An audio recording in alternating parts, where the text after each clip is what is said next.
When we watch Poetic Justice, we fall in love with Justice, Lucky, and the emotional street-level world of 1993. But once the cameras stopped rolling, their lives stepped into real tragedy. Tupac was murdered at 25, young talents slipped into addiction, and several cast members simply vanished from Hollywood. 32 years later, their then and now journey is filled with shocks no one could have imagined. Let's uncover who they really were and honor the legacies they left behind. Maya Angelou as Aunt June. Maya Angelou was born on April 4, 1928 in St. Louis, Missouri, USA. At 65, she appeared as Aunt June, the warm but sharp-tongued aunt at the family barbecue in Poetic Justice, 1993. Beneath the character's calm presence was Maya's own spirit, because every poem Justice recites in the film was written by Angelou herself. This role was one of the rare moments when America's goddess of poetry stepped out from the page and onto the screen. Behind that gentle voice and steady gaze was a life where marriage and love had never been a safe harbor. Raped as a child, then mute for 5 years from the trauma, a single mother at 17, married and in love many times, yet never willing to say exactly how many times she had wed, for fear of being judged as frivolous. The men who passed through her life often left fractures rather than peace, teaching Maya to trust paper and ink more than promises. Loneliness in marriage and private life pushed her into a corner. She wrote about her years working as a dancer, a singer, even a sex worker to support her child, writing about shame, fear, and the feeling of being unworthy of love. Most notably, I Know Why the Caged Bird Sings was not just a classic autobiography, it was the cry of a woman. Decades of emotional burden eventually manifested in her body: severe diabetes, heart disease, and chronic pain. On the morning of May 28, 2014, Maya Angelou passed away at 86 after years battling heart disease, organ failure, and diabetes complications. She left behind a legendary literary legacy, dozens of honorary doctorates, the Presidential Medal of Freedom, and an estimated net worth of about $10 million. Janet Jackson as Justice. Janet Jackson was born on May 16, 1966, in Gary, Indiana, USA. In 1993, at just 26, she took on her first major film role as Justice in Poetic Justice, a quiet hairdresser who used poetry to shield her inner wounds. The performance not only marked a turning point in Janet's acting career, but also cemented her image as a symbol of strong black womanhood. Yet in real life, Janet's marriages were a long chain of unhealed cuts. She eloped with James DeBarge at 18, only for the marriage to collapse quickly amid tears and secrets. Then came her long-hidden marriage to Renee Elizondo Jr., which ended in a bitter divorce lawsuit demanding tens of millions. Her marriage to Wissam Al-Mana, the Qatari billionaire, ended in a tense separation and a draining custody battle over their son, Issa, leaving Janet exhausted both physically and emotionally. As if that weren't enough, the 2004 Super Bowl Nipplegate scandal became a devastating blow to the career she had built through Control, Rhythm Nation 1814, and The Velvet Rope. In just a few seconds, she was blacklisted by American media, radio stations turned away, MTV limited her airplay, and doors that once opened wide suddenly slammed shut. Public backlash, combined with the fractures in her private life, pushed Janet into periods of severe depression. Today, Janet Jackson is 59. She continues to perform, with sold-out tours like Together Again and regular shows in Las Vegas. She maintains an estimated net worth of about $190 million. Tupac Shakur as Lucky. Tupac Amaru Shakur was born on June 16, 1971, in East Harlem, New York. In 1993, at just 21, he played Lucky, the young mailman burdened by family trauma and a burning desire to write music. a role that allowed Tupac to display the rare emotional depth he brought to poetic justice.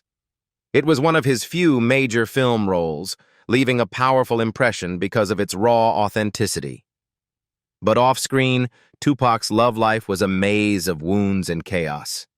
He moved through brief relationships, from Jada Pinkett and Madonna to Keisha Morris, whom he married in 1995 while serving time in prison. That marriage, meant to bring him peace, instead became a container for crisis. Tupac was lonely, volatile, haunted by betrayal, while Keisha was drained by his emotional instability. The unrelenting tension left Tupac in a state of near collapse.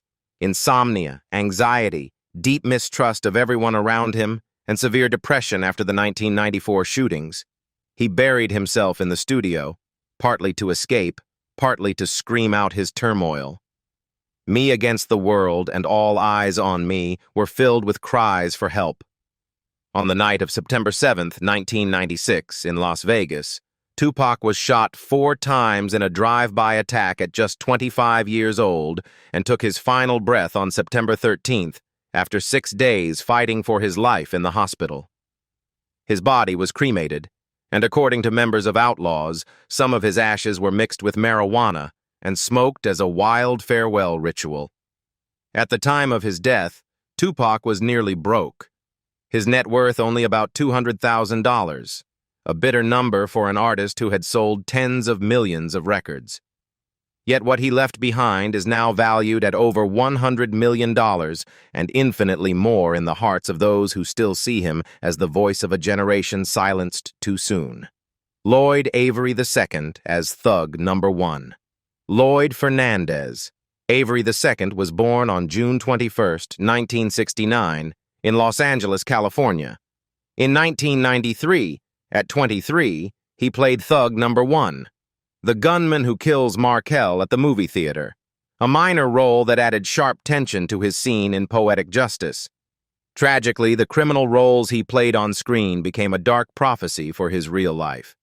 He slowly drifted away from opportunities with John Singleton, from music, from hopeful casting calls, and plunged into gang life. Joining the Bloods and sinking deeper into drugs and violence, Lloyd was no longer just pretending to be a gangster. The pressure to maintain a hard image on the streets, combined with feeling forgotten by Hollywood, turned him from a promising actor into a lost soul trapped between fleeting fame and brutal reality. On July 1, 1999, Lloyd shot and killed 2 strangers, Annette Lewis and Percy Branch, in a senseless double murder, as if reenacting the violent scenes he once performed for the camera. When he was arrested and sentenced to life in prison in 2001, Hollywood was stunned. The young man once captured in close-ups on the big screen was now appearing on the news as a real criminal.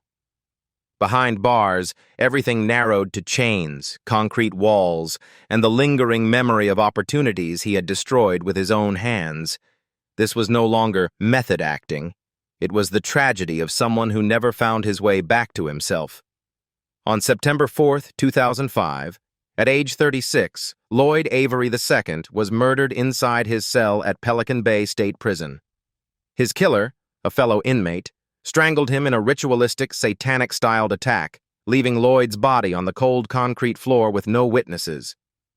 At his death, Lloyd had virtually no assets left. Years of imprisonment, addiction, and gang life had stripped away everything he once had. Regina King as Isha. Regina Renee King was born on January 15, 1971, in Los Angeles, California. In 1993, at just 22, she appeared in Poetic Justice as Isha, the sharp-tongued, fiery, yet deeply wounded young woman whose chaotic energy added tension and contrast to the dynamic between Justice and Lucky. Though a supporting role, Regina's character delivered some of the film's most intense moments. But behind the lights, Regina's romantic life carried fractures that never fully healed. Her marriage to Ian Alexander Sr. seemed peaceful at first, but over time it grew tense, strained, and weighed down by unspoken conflicts as she worked tirelessly to raise their only son. This turmoil nearly broke her, reflected clearly in her breakthrough performances in Ray and If Beale Street Could Talk. Then came the greatest pain a parent can endure. In 2022, Ian, her pride and the emotional anchor of her life, ended his own life at 26. The shock shattered Regina's heart, plunging her into years of profound depression. She stepped back from acting, unable to face cameras or the public. By 2025, at age 54, Regina King is carefully attempting a return to filmmaking, partly as a way to hold on to the warmth of Ian's memory. She continues directing and accepting small projects, moving slowly to keep her mental health steady. Her estimated net worth in 2025 is around $16 million, but for Regina, no amount of wealth can fill the void left behind. Dedric D. Goar as Lloyd. Dedric Dwayne Goar was born on November 25, 1971, in Shreveport, Louisiana. In 1993, at just 21, he played Lloyd, Doughboy's gentle friend, appearing briefly but leaving a raw, authentic glimpse of young men lost within the violence and fate of street life in Poetic Justice. Though on screen for only a few minutes, Lloyd became an early voice, highlighting the fragility of young black men in 1990s America. In his personal life, Dedric struggled endlessly with relationships. Short-lived romances filled with jealousy and arguments kept him from ever finding a true place of safety or family. This instability in love made him quick-tempered, emotionally fragile, and worn down a little more each day. At the same time, Dedric's career also hit a dead end. After his early success in Boys and the Hood, he tried to hold on to the momentum with a small role in Higher Learning and a few independent films, but financial pressure and fierce competition crushed him. He lived in constant anxiety, exhaustion, insomnia, and overwhelming stress. His final tragedy struck on the night of November 19, 1994, when Dedric Goar was shot and killed in Mira Loma, California, while trying to defend his girlfriend from a group of attackers. He died at just 23, on a chaotic street, his future wiped out in seconds. No assets, no will, only grief left for his family and the lingering sorrow of those who once worked with him. Joe Torry as Chicago. Joe Torry was born on September 28, 1965 in St. Louis, Missouri. In 1993, at age 27, he appeared in Poetic Justice as Chicago, the hot-tempered, stubborn, and deeply insecure boyfriend of Yesha. Through Joe's gritty performance, the character embodied the instability of men crushed under urban pressure, simmering anger, poverty, disappointment, and wounded pride. Yet off-screen, Joe's own married life carried painful fractures. His 2 marriages ended in collapse, followed by financial disputes, family responsibilities, and irreconcilable differences. On stage, he always tried to keep the laughter alive, but behind the curtains were long nights of loneliness and exhaustion as he juggled emotional turmoil and the responsibility of providing for his children. The strain left him constantly on edge, struggling to keep up while younger comedians rose quickly around him. A wave of debt, including a bankruptcy at the height of his fame, pushed Joe deeper into fatigue. Unfinished projects, canceled contracts, and unstable income forced him to tour constantly just to stay afloat, to the point that his health deteriorated, his insomnia worsened, and he sank into mental burnout. His standout roles in Tales from the Hood and House Party once pushed him into the spotlight, but that brief taste of glory only made the crash back to real life more painful. Today, Joe Torry is 60, still standing firmly on the comedy stage as a way to stop himself from sinking under the storms of the past. He continues touring, attending events, and writing scripts to maintain stability. His current net worth is around $4 million, enough to support his family and pay for the scars left behind. Tyra Ferrell as Jessie. Tyra Ferrell was born on January 28, 1962, in Houston, Texas. In 1993, at age 31, she played Jessie, the calm, empathetic hair salon owner in Poetic Justice, offering one of the film's rare gentle moments, amid Justice's journey of loss and heartbreak. Though a small role, her performance added to Tyra's already impressive resume, which included Boys in the Hood, Jungle Fever, and White Men Can't Jump. But despite her on-screen success, Tyra's personal life carried heavy and unspoken strains. Her marriage went through long periods of struggle. Disagreements over parenting, financial pressure, and emotional fatigue often left her overwhelmed. Trying to keep her household from falling apart sometimes caused her to lose her sense of direction, even while her career was rising. In 2004, when her mother's Alzheimer's condition became severe, Tyra nearly collapsed under the weight of it all. She stepped away from Hollywood for 10 long years to care for her, leaving behind the spotlight, the money, and the promising future ahead of her. The quiet sacrifice pushed her into a long period of depression, insomnia, emotional burnout, and a deep loneliness that few could understand as she tried to be both a devoted daughter and a mother holding her own family together.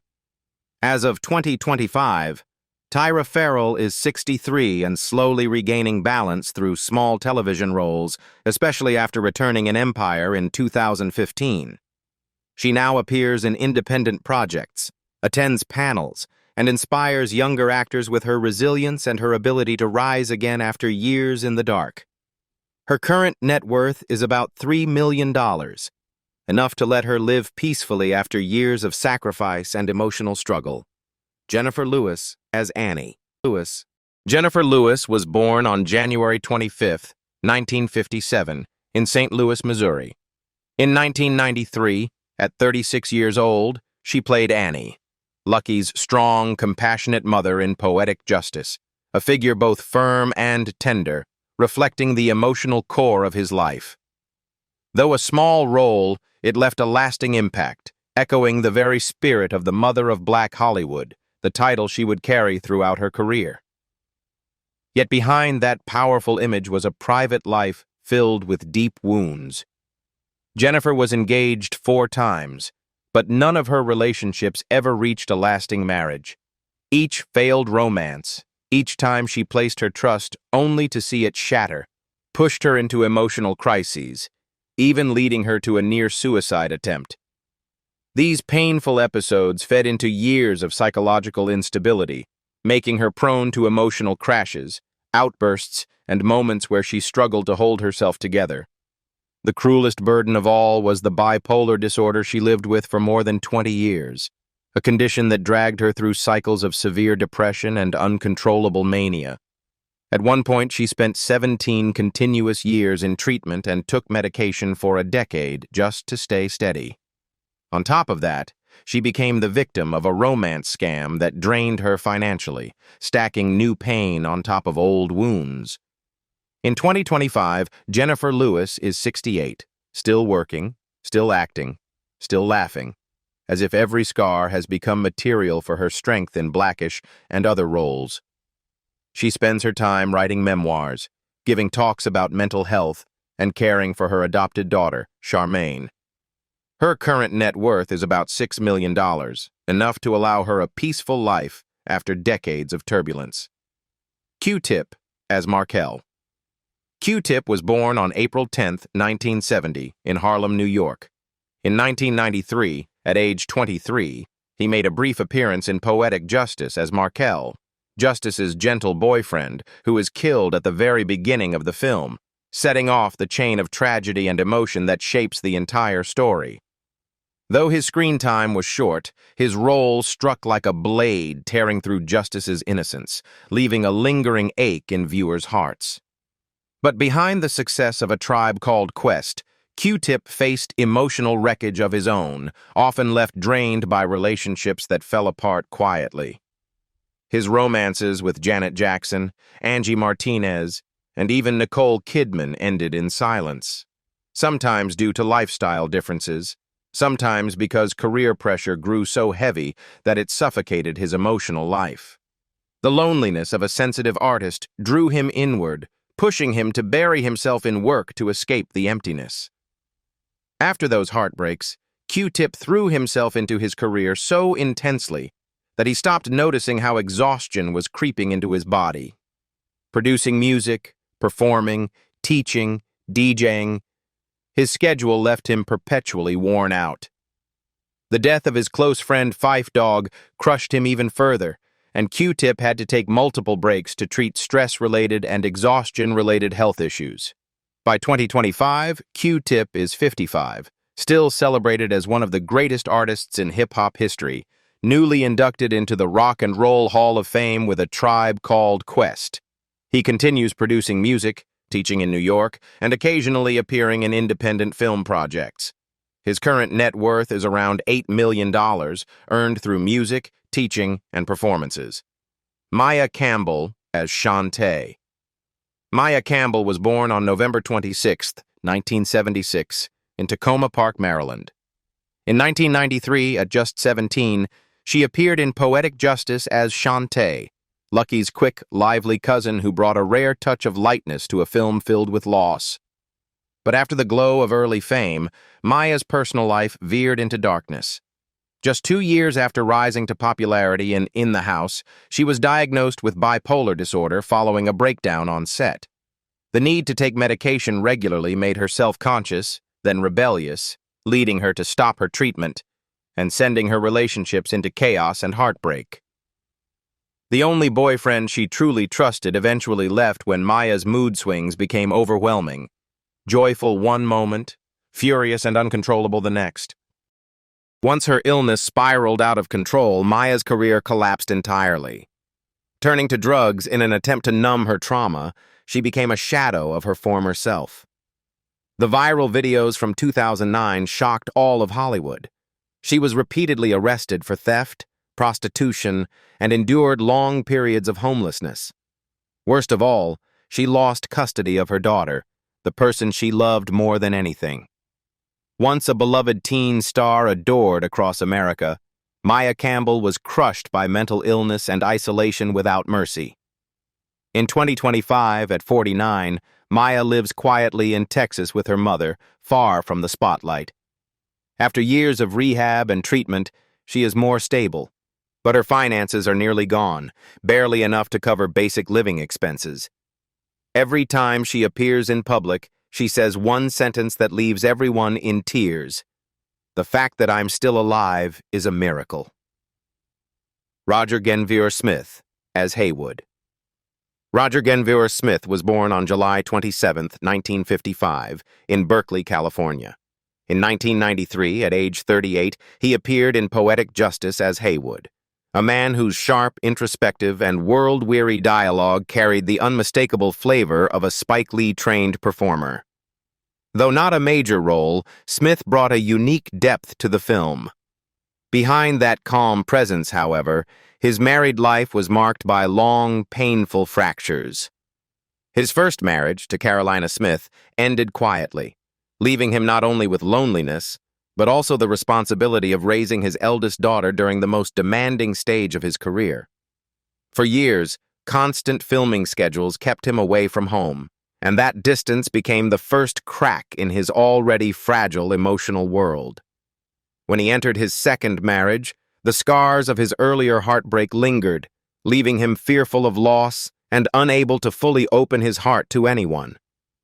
Work pressure intensified as Smith took on multiple film and theater projects simultaneously, from Malcolm X and Do the Right Thing to A Huey P. Newton Story. The frantic workload left him exhausted, frequently battling long stretches of fatigue. At one point, he had to step back to address stress-related health issues, including insomnia and physical burnout.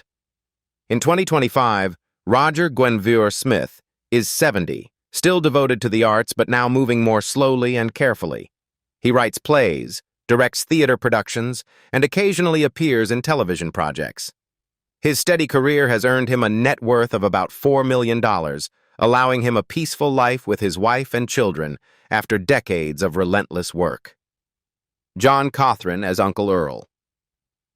John Cothran was born on October 31, 1947, in St. Louis, Missouri. In 1993, at age 45, he appeared in Poetic Justice as Uncle Earl, the humorous, straightforward man who brought a small but welcome warmth to the film's otherwise heavy tone. Though a minor role, It showcased the unique charm of a seasoned character actor. But behind the calm he projected on screen, John's private life carried long stretches of painful silence. Before finding stability with his current wife, he endured a long, exhausting breakup that dragged on for years, leaving him emotionally shaken. Small disagreements, irreparable differences, and the distance created by constant work commitments left him feeling like he was always being left behind. It was a period when he had to relearn how to communicate, how to love, and how to keep himself from collapsing emotionally. As his personal life wavered, John's career also bore tremendous weight. Despite having taken on more than 150 supporting roles, he still had to rush from set to set, trying to keep his career steady while masking the anxiety within. For years, he faced burnout, chronic insomnia, and persistent physical pain from non-stop work. At one point, he had to step away from the stage to undergo treatment, a decision that terrified him, as he feared Hollywood would forget him. By 2025, John Cothran is 78. He lives peacefully with his wife, Judianne Elder, continues taking small but carefully chosen roles, and appears just enough to keep his artistic flame alive. His current net worth is around $3 million, earned over a lifetime of tireless film and theater work. Khandi Alexander as Simone. Khandi Alexander was born on September 4, 1957, in Jacksonville, Florida. In Poetic Justice, 1993, she was 35 when she played Simone, Justice's sharp, tough, emotionally resonant friend who appeared briefly yet carried real impact, true to Khandi's powerful acting style. It was one of the many small but brilliant moments in her decades-long career. Despite her success on screen, Khandi's romantic life was far from smooth. Many relationships came and went, leaving her with a long, quiet loneliness that lingered like a hidden wound. The intense pressure of her career, constantly moving from set to set on shows like News Radio, ER, CSI Miami, and Treme, made it nearly impossible for her to maintain lasting relationships.